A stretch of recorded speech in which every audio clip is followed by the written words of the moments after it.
Fijoroana vavolombelona misy fanontaniana mipetraka moa zany am'izao fotoana zao hoe ahoana marina mahatonga ny marika tandraza tena enjegny faratapony.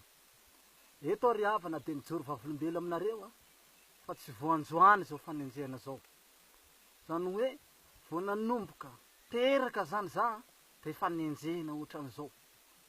Ary io fanenjehana io de Satana ny tena fahavaloko tam'izany fotoana zany. Nataony Satana zay hahafaty ahy. Satria efa fatany Satana zany fa izaho zany le iraka Andriamanitra hanavitsy ny olombelona. De mbola kely aho zany de efa nataony Satana tao anatin'ny vilany. Zany hoe nataony Satana lasopy zany. Efa nadroboky ny Satana tanaty vilany may zany nangotraky. De maty moa zao tam'izay fotoana zay de tapiren'izay natsangany Jesosy Kristy tamy maty ihany. Io ny fitsanganana voalohany tam'izay fotoana zay. De efa ela zany zaho efa noenjeny Satana ka tsy magaga zany am'izao fotoana zao raha ohatra ka be da be zany ny fanenjehana mahazo ahy ary mbola mandrak'androany zany tadiavin'ny Satana foana zaho ho vonona satria amiko ny lakile famahana ny zavatra rehetra. Saotra nagnaraka zay fijoroana vavolombelo voalohany. Saotra tompoko.